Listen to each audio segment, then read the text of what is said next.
선교사업국장으로 수고하시는 정재동 목사님께서 인사해 주시겠습니다. 예, 여러분 반갑습니다. 우리 총무님 일정이 겹쳐서 제가 대신 인사를 드리게 되었습니다. 교회가 참 어려운 때인 것 같습니다. 교세 감소만을 이야기하는 것은 아닙니다. 이 사회적인 신뢰도도 많이 떨어졌고요. 중간중간 터져나오는 교계 지도자들의 안타까운 소식도 접하게 되고 앞으로의 전망도 매우 어두운 그런 상황입니다. 그럼에도 불구하고 우리는 교회를 포기할 수 없습니다. 여전히 교회는 하나님 나라 운동을 펼쳐가는 모체이기 때문에 그렇습니다. 교회를 건강히 세워가는 것이 무엇보다도 중요한 과제라고 봅니다. 그래서 종회는 사회선교하는 일도 열심히 하게 되고요.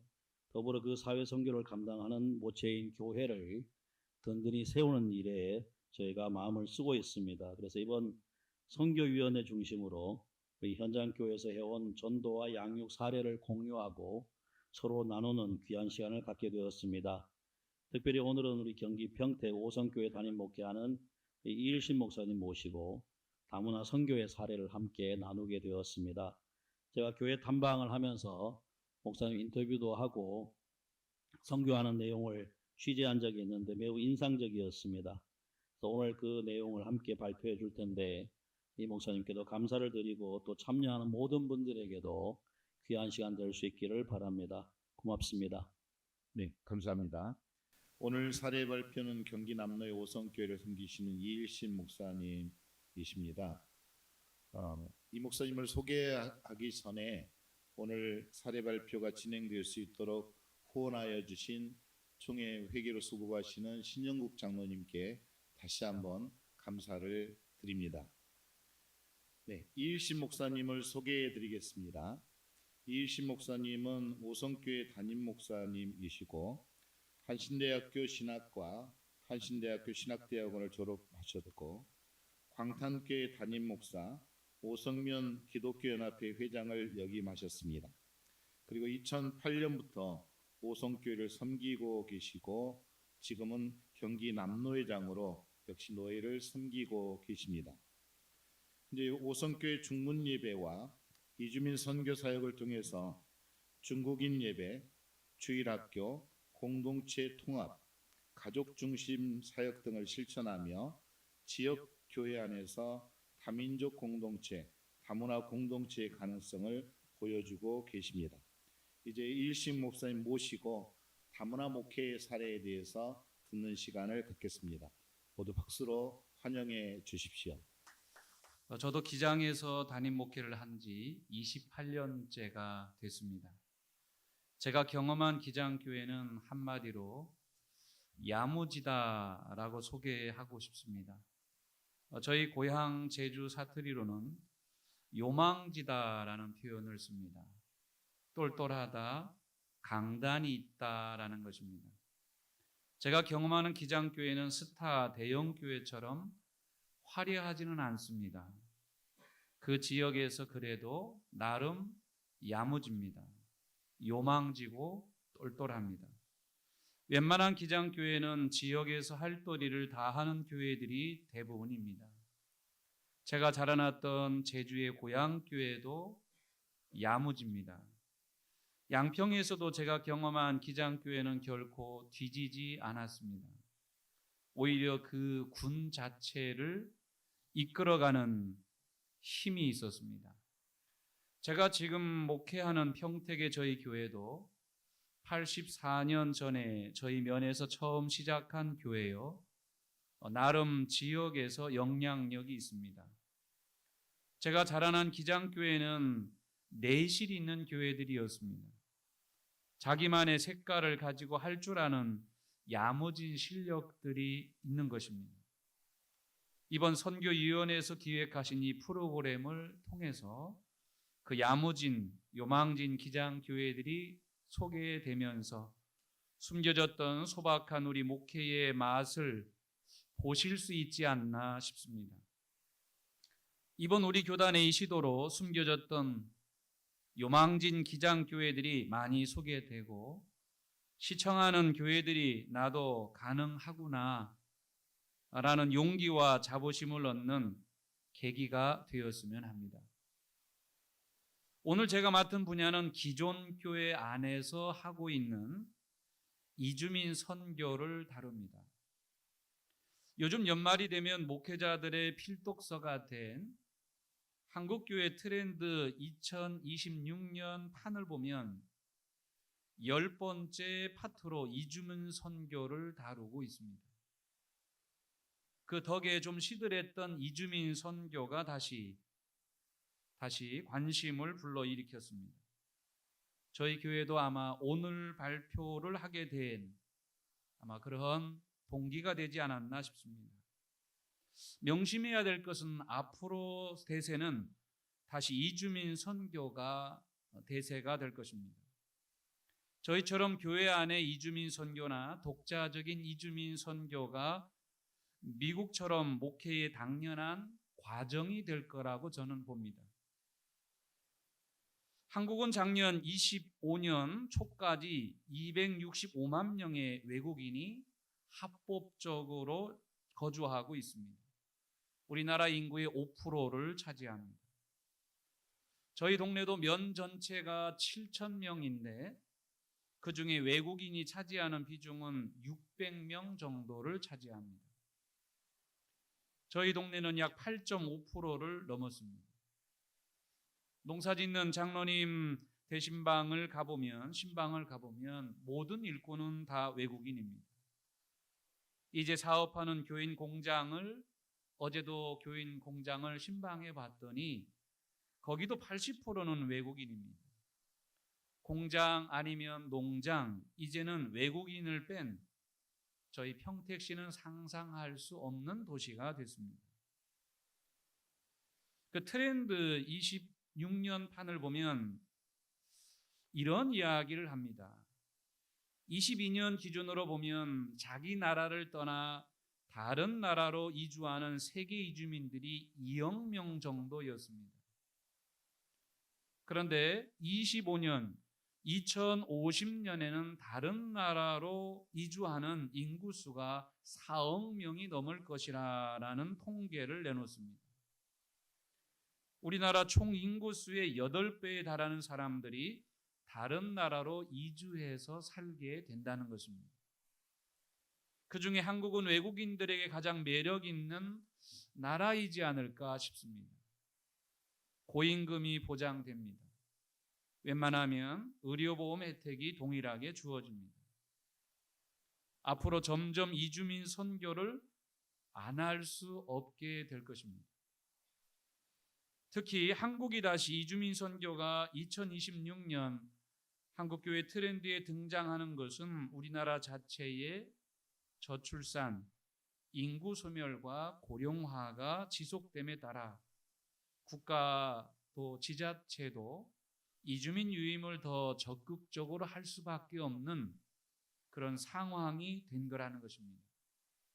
특히 제가 보기에 이주민 선교는 지금 한국 교회의 저출산으로 무너지는 특히 교회 학교의 또 다른 대안이 될 것입니다.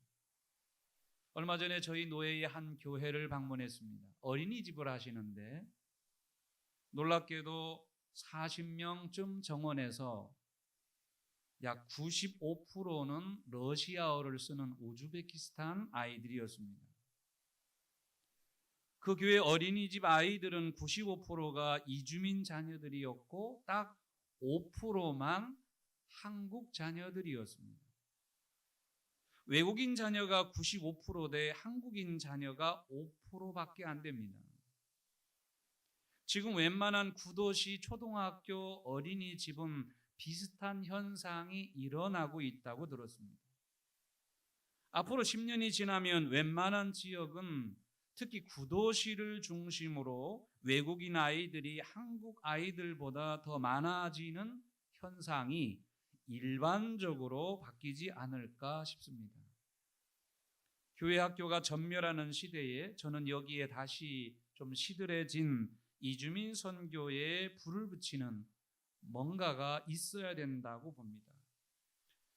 사실 여러분도 알다시피 이주민 선교는 기장교회가 먼저 시작했습니다.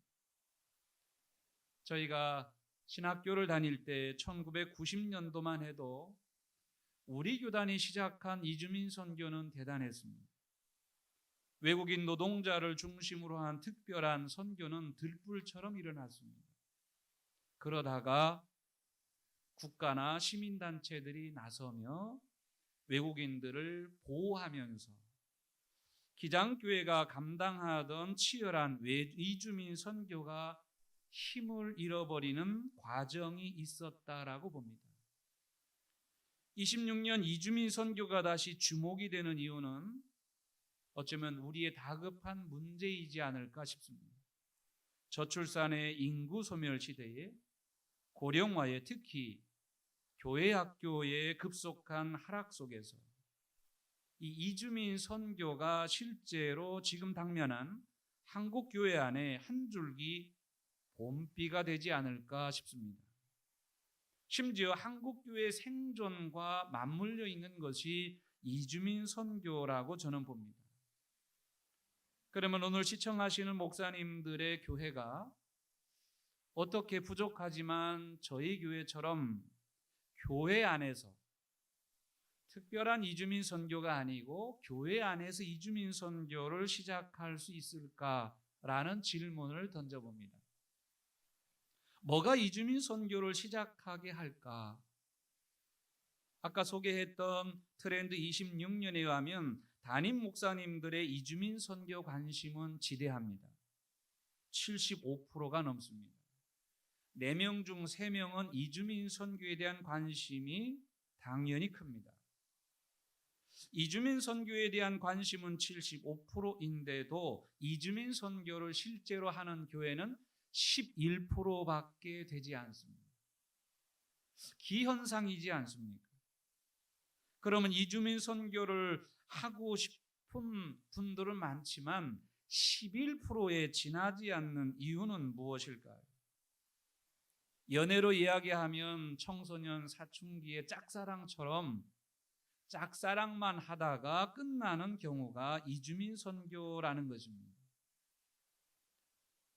트렌드 26에 의하면 이주민 선교를 하고 있다 10%, 아직 구체적인 계획도 없다가 90%입니다. 엄청난 격차입니다. 현재 이주민 선교를 하는 교회는 10%에 지나지 않습니다. 아직 교회 안에 이주민 선교를 안 하는 교회들이 90%입니다. 미개척 분야라는 거죠. 이 방송을 보면서 한두 교회라도 같이 도전하면 어떨까 싶습니다. 자, 그러면 이주민 선교를 하게 되는 가장 중요한 출발은 뭘까요? 트렌드 26에서는 계기라는 단어를 씁니다. 저는 그냥 감각적으로는 알고 있었는데 이것을 통계적으로 증명해냅니다. 교회 안에서 이주민 선교를 하게 되는 가장 중요한 출발은 계기라는 것입니다. 우리 동네에 외국인들이 많아지면서 아니면 해외를 파송했던 선교사님이 귀국하시면서 아니면 이주민 선교들이 우리 교회에 의외로 등록을 하시게 되면서 이주민 선교를 하는 교회들은 다들 계기를 이야기합니다. 그러므로 이주민 선교의 시작은 인적 자원도 필요하지만 교회의 재정적인 지원도 조금 필요하겠지만 제가 보기에도 가장 중요한 것은 계기입니다. 그 계기를 어떻게 붙드느냐일 것입니다. 트렌드 26은 이런 통계를 이야기합니다. 66.7%가 이주민 선교를 하게 되는 데에는 자연스러운 계기를 통해서였다. 저는 여기에 100% 공감합니다. 저희 교회를 예를 들어보면 이런 경우가 있었습니다. 저희 교회는 중국 선교를 오랫동안 해온 교회였습니다. 중국에 한 6개 교회를 세웠으니까요. 그러다가 2012년 단기 선교를 갔던 교인들이 약속을 하고 옵니다. 중국에 한 똘똘한 청년이 있는데 한국에 와서 신학을 하고 중국 선교사로 파송하면 좋겠다 하고 약속을 하고 왔습니다. 세상에 담임 목사 허락도 없이 교인들이 덜컥 약속을 해버린 것입니다. 그게 저희 교회 계기였습니다. 그리고 그 학생을 모셔다가 2013년 한신대 어학원을 1년 6개월을 시켰습니다. 그리고 2014년 9월에 한신대 신학과에 입학을 시켰습니다. 왜냐하면 약속을 하고 오셨기 때문에 저희는 약속을 지켰습니다. 4년 동안 신학을 공부하는 시작의 과정에서 문제는 교인들이 제기하는 문제였습니다. 신학 공부만을 해서 중국에 가서 어떻게 선교사의 역할을 바로 할 수 있겠습니까? 그 학생을 빨리 목회의 훈련을 시켜야 되지 않겠습니까? 그래서 저희 교회가 계기였습니다. 우리 교회 안에 그 학생을 위한 이주민 선교 교회를 개척을 했습니다. 그게 시작이었습니다. 2014년에 그 청년이 한신대 학부 1학년 때 이주민 교회를 저희 교회 안에서 개척하도록 시작하도록 등을 떠밀었습니다. 이주민 선교를 하려고 한 것이 절대 아니었습니다. 저희는 거기에 관심이 없었습니다. 그냥 선교사로 파송하기 위한 계기였습니다. 그런데 이주민 선교 교회가 시작되다 보니 중국 분들을 어디선가 전도하고 데려와야 하는데 지금도 저희 교회 주변, 저희 면 지역에는 중국 분들이 거의 전무합니다. 중국 분들이 계시지 않습니다. 외국인 수가 전혀 없는, 우리가 하고자 했던 중국인 교회가 전혀 인프라가 없는 동네에서 2014년도에 이주민 선교를 개척합니다. 어쩔 수 없이 교회 차량을 이용해서 한신대 대학교의 그 청년의 유학생 동료 3명을 데려오기 시작했습니다. 자리는 채워놔야 되니까. 그렇게 해서 30분가량 자동차로 가서 그분들을 모시고 와서 시작한 것이 저희 교회 이주민 선교의 시작이었습니다. 감사하게도 뜻있는 저희 교회에 부부가 헌신을 해 주어서 30-40분 떨어져 있는 동네에 가서 중국 분들을 전도하고 픽업을 하기 시작했습니다. 그렇게 해서 유학생 포함 10명 정도가 2014년도에 오송교회 이주민 선교교회로 출발을 했습니다. 지금도 저희 면 지역은 10년 이상 지났지만 저희 면 지역 안에는 중국 분들이 계시지 않습니다. 처음부터 우리는 기본 30분을 가서 모시고 왔습니다. 지금도 중국 분들은 20-30분 떨어진 거리에서 모시고 오기도 하고 이제는 본인들이 나름 여유가 있어서 자차로 교회를 찾아오십니다. 그러니 여러분의 지역에서 원하는 외국인들이 있으면 좋지만 그렇지 않다고 하더라도 딱 하나 이주민 선교를 시작할 수 있는 것은 계기라고 봅니다. 성령은 반드시 그 계기를 주시는데 그 계기를 붙드느냐 붙들지 않느냐의 차이일 것입니다. 저는 영어를 잘 못하는 목사입니다. 중국말은 중국 선교, 이주민 선교를 10년 이상 했지만 쎄쎄라는 단어밖에 모릅니다. 그것밖에 모릅니다. 아직 90%는 이주민 선교를 하지 않습니다. 이주민 선교의 시작은 계기라고 봅니다. 그 계기를 어떻게 붙드느냐? 그러면 이주민 선교는 자연스럽게 진행이 될 것입니다. 저희 교회 현재 중문 예배 현상을 잠깐 소개하겠습니다.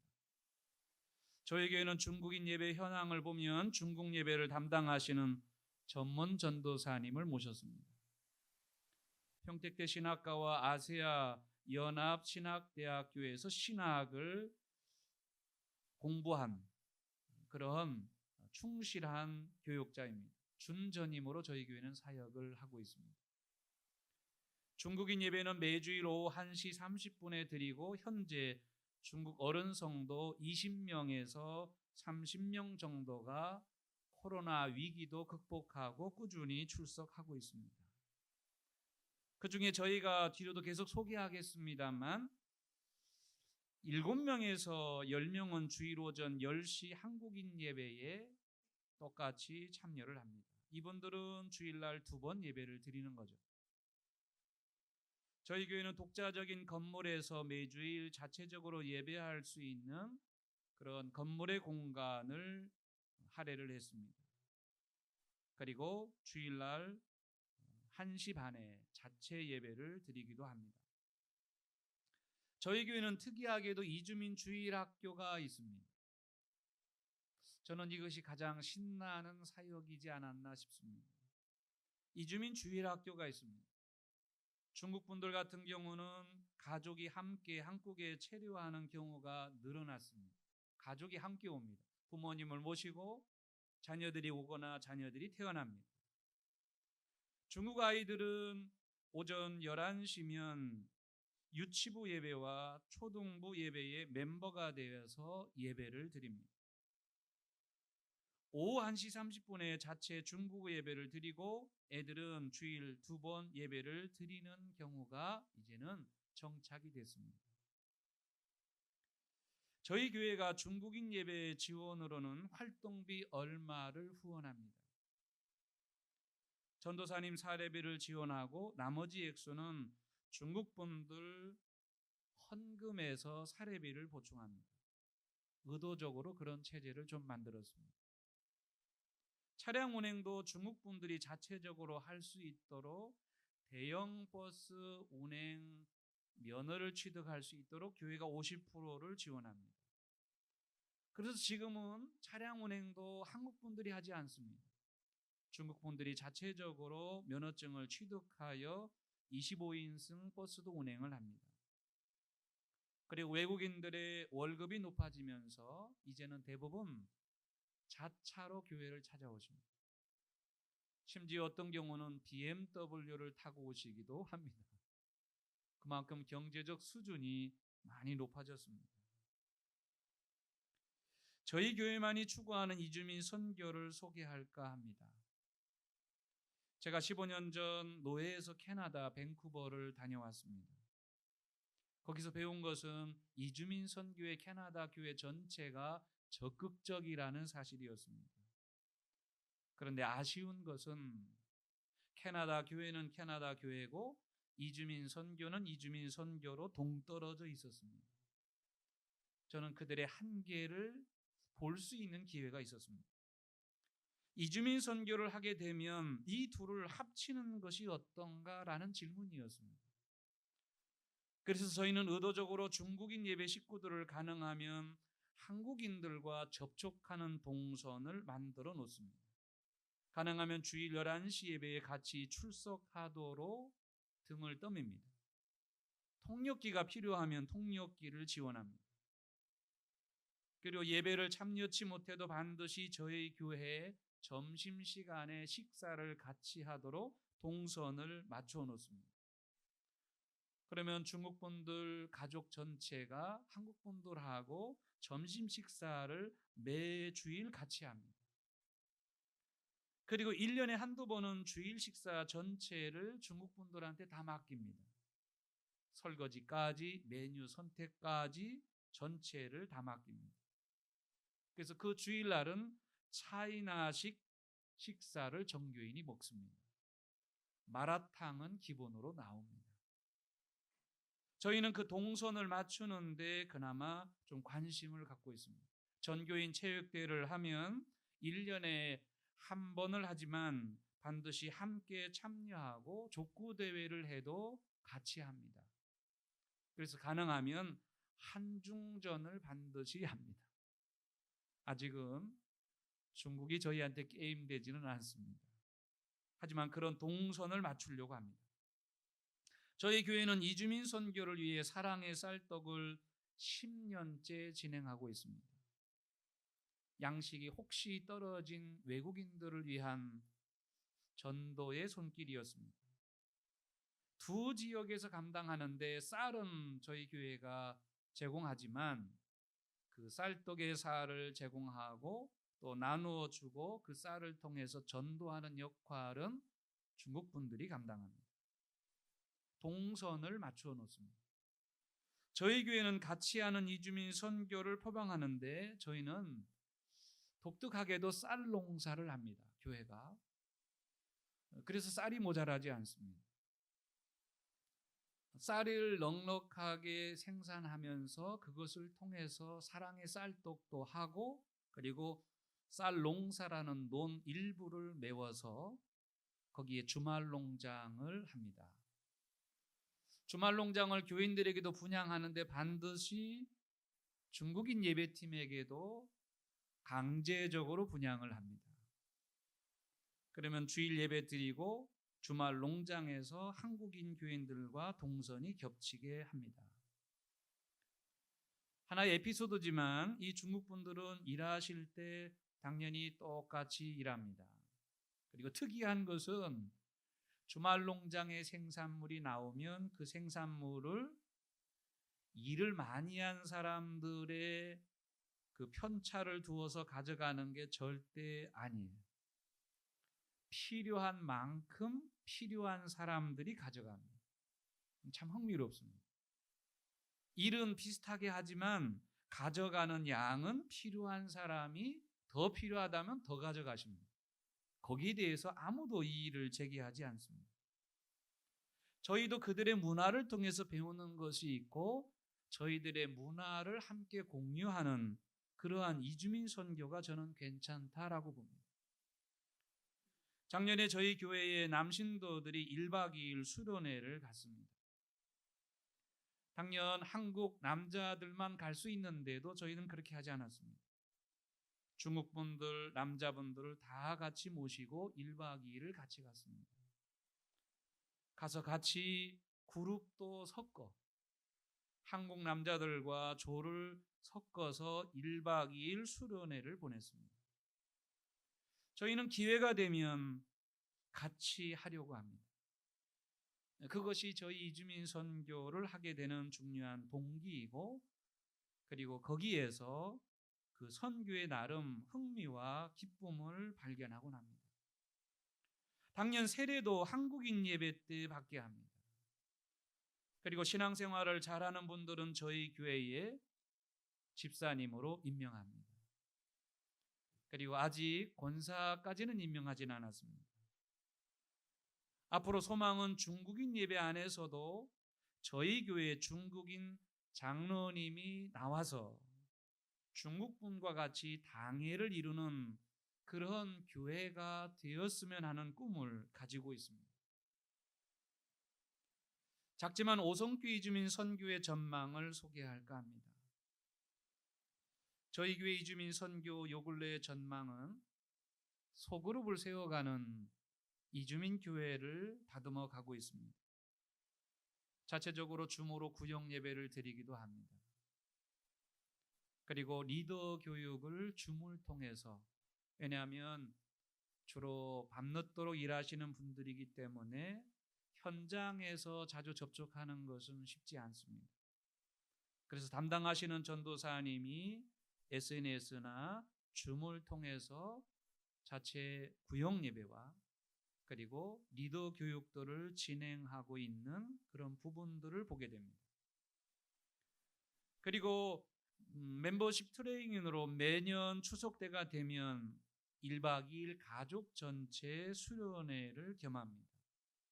물론 종종 외부로 소풍도 자주 가지만 하룻밤을 같이 보내는 전체 가족 수련회도 진행하고 있습니다. 이제 4월이 되면 처음으로 중국인 예배팀에서 믿지 않는 중국인 엄마 교실의 소그룹을 하려고 합니다. 이 소그룹으로 이주민 주일학교를 성장시키려고 합니다. 저의 요즘 관심은 외국인 주일학교입니다. 앞으로도 외국인 주일학교가 한국 교회 안에 차지할 비중 그리고 그 역할은 지대할 것입니다. 어쩌면 한국 교회의 교회 학교의 존립의 문제의 한 부분을 담당하는 파트가 되지 않을까 싶습니다. 추후에 외국인 경로대학도 준비 중에 있습니다. 이제 외국인은 홀로 오는 외국인들은 점점 줄어들 것이고 가족 전체가 한국으로 이주해 오는 그러한 외국인의 가족들이 중국인들 중심으로 지금 폭발적으로 늘어나고 있습니다. 여기에 대한 이주민 선교의 준비가 필요하지 않을까 싶습니다. 마지막으로 제가 나름대로 느꼈던 감동의 이야기를 소개하고 오늘 짤막한 저의 소견을 마치고자 합니다. 저는 8년 전에 뜻하지 않는 대장암 수술을 했습니다. 저에게는 큰 충격이었고 또 의기소침할 수 있는 그런 시간이었습니다. 어느 날 사택에서 항암을 하고 혼자 조용히 기거하고 있는데 노크 소리가 났습니다. 문을 열고 나가봤더니 세상에 중국 교인들이 저희 사택을 찾아온 것입니다. 어떻게 오셨냐고.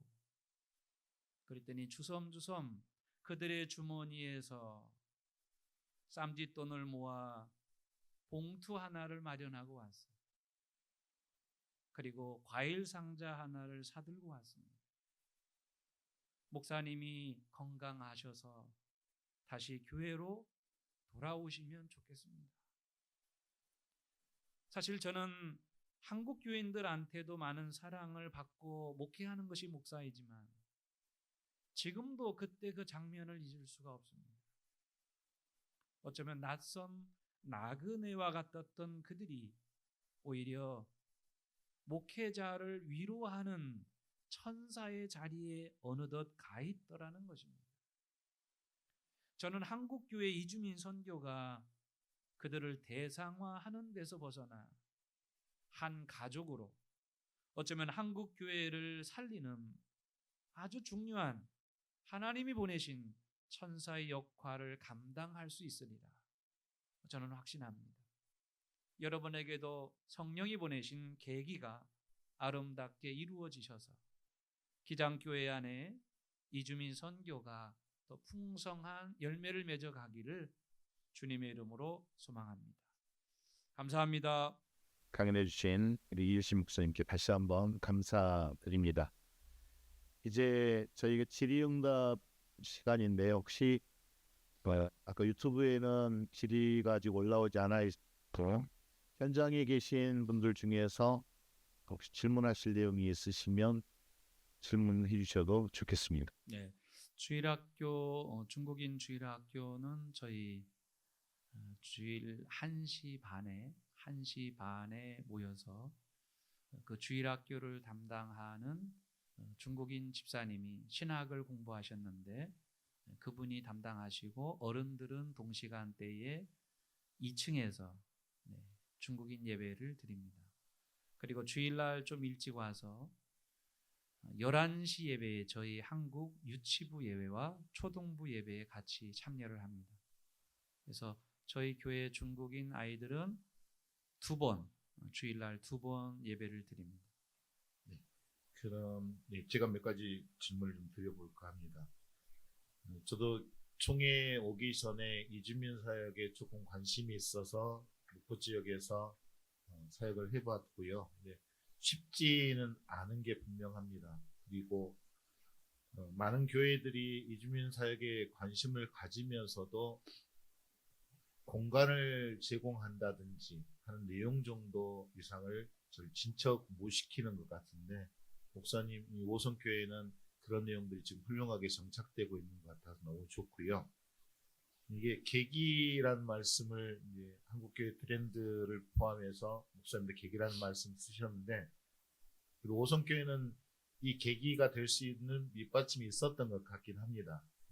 일반적인 교회에서는 이런 계기를 만들기가 쉽지 않은데 혹시 목사님 이런 계기를 만들 수 있는 첫 걸음을 어떻게 뗄 수 있을까 조언해 주신다면 말씀해 주시면 감사하겠습니다. 전문가는 아니지만 조금 경험한 바로는 성령은 우리에게 계기를 주신다라고 봅니다.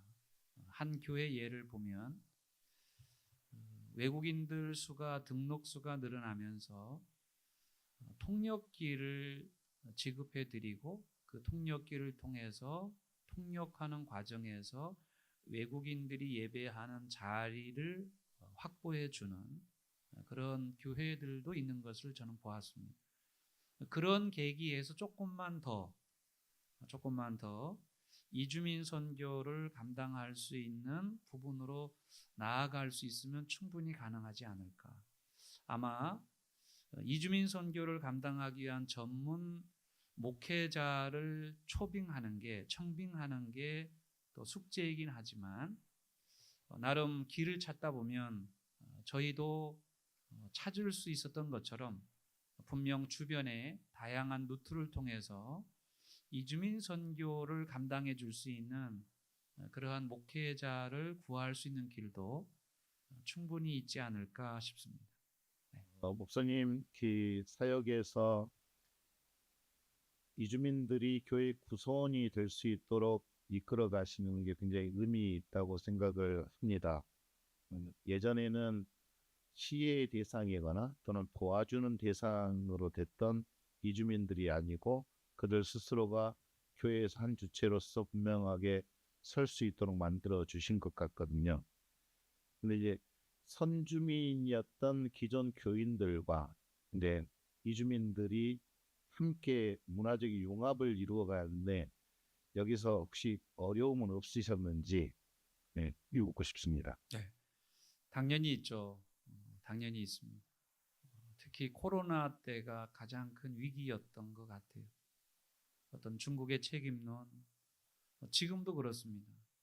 지금도 어떤 한국의 정치적인 문화의 흐름 따라서 제 스스로 긴장할 수 있는 상황들이 종종 놓여 있을 수도 있으니까요. 하지만 그 또한 그런 내공이 쌓여가야 또 이주민 선교는 폭이 넓어지지 않을까 싶습니다. 물론 교회도 이주민 선교의 귀한 식구들을 교회 안에 얼만큼 권한을 줄 수 있는가, 이것은 저희 교회도 그렇게 표방은 하지만 중국인 분 중에 장로님이 생겨서 저희 교회 당회를 이루는 것을 표방은 하지만 전체적인 교회의 공감대를 마련하기까지는 시간이 필요한 것 같습니다. 그런 어려움은 좀 얼마든지 있는 것 같습니다. 그러면 그렇게 중국인 분들이 이제 장로님이 되시고 그런 구조를 만들어 가기까지 아까 선교 전망을 쭉 설명해 주셨는데 혹시 어떤 뭐 로드맵이나 이런 것들이 있다면 다시 한 번만 설명해 주시면 어떨까요? 합니다. 일단 계속해서 이주민 선교가 저희가 표방하는 이주민 선교는 교회 안에 이주민 선교이거든요. 교회 밖의 이주민 선교가 아니고 한국 교회 안에 같은 교회 그 안에서 어떻게 이주민 선교를 풀어갈 수 있을까? 그것이 가장 중요한 어쩌면 철학이지 않을까 싶습니다. 거기에서 공감대를 또 마련해 가고 또 한국 교회에 또 필요한 부분들을 또 중국인 예배 안에서도 또 교육하고 그러면서 이 둘의 높이를 맞추기도 하지만 서로 존중해 주는 그런 과정을 계속해서 밟아가는 수밖에 없지 않은가 싶습니다. 귀한 시간 이렇게 진행이 되었습니다. 오늘 발표해 주신 이일신 목사님께 다시 한번 감사드립니다. 박수로 감사를 표해주십시오. 네, 한국기독교장로회 제110회 선교위원회가 진행하는 전도와 양육 사례 발표는 매주 수요일에 진행될 예정입니다. 다음 주 3월 18일 수요일은 경기도의 성림교회를 섬기시는 최진철 목사님께서 교회 신앙 활동에 대한 주제로 발표해 주시겠습니다. 이제 모든 순서가 다 마쳐졌습니다. 이상으로 제110회 총회 선교위원회 전도와 양육 사례 발표를 모두 마치겠습니다. 감사합니다.